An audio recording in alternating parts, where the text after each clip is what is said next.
toute petite, j'ai toujours cru au Seigneur Jésus. Quand j'étais petite, j'allais à la messe tous les dimanches, puis j'entendais l'Évangile, puis je trouvais donc que Jésus, il était sage, il était intelligent, il était bon, puis vraiment, je l'admirais.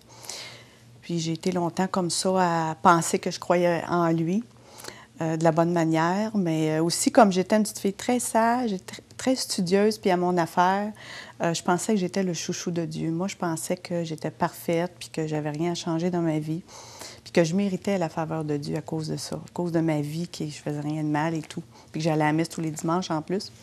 Mais à un moment donné, le Seigneur a commencé à me montrer que j'avais des péchés dans ma vie. Il m'a ouvert les yeux, il m'a montré vraiment mes comportements. J'étais capricieuse, ingrate, puis égoïste envers ceux qui m'éduquaient. Puis, suite à ça, j'ai commencé à prendre des résolutions. Puis je me suis dit, bon, ben OK, je vais m'améliorer, je vais changer ça dans ma vie. Puis de semaine en semaine, je prenais des résolutions, j'essayais, puis ça ne marchait pas. Puis là, j'étais vraiment découragée puis attristée parce que je voulais plaire à Dieu, puis j'étais pas capable. Mais j'étais convaincue que la solution, c'était dans la Bible. J'ai toujours cru que la vérité était là, c'était la parole de Dieu.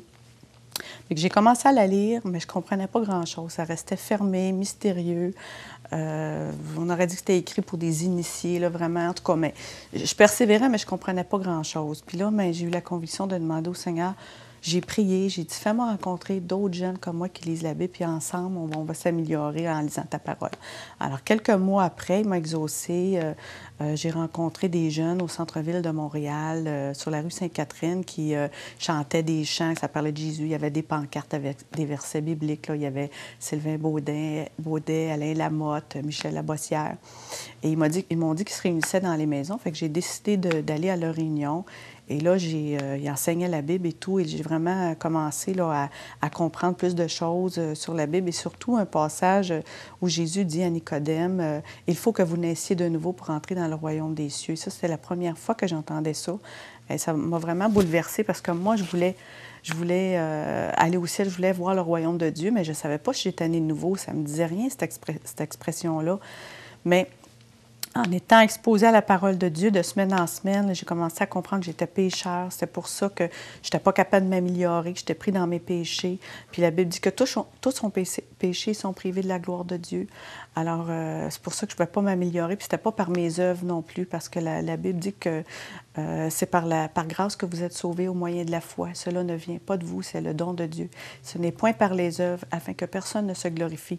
Alors là, pour moi, ça a été vraiment une révélation que je comprenais là, que c'était par la grâce de Dieu que je pouvais avoir le salut, qu'il n'y avait seulement qu'une solution pour régler mes péchés, c'était le sang versé par Jésus-Christ à la croix. Oui, j'avais entendu parler que Jésus-Christ était mort pour les péchés du monde. J'avais entendu ça quand j'allais à la messe, mais ça ne me disait rien, moi, personnellement.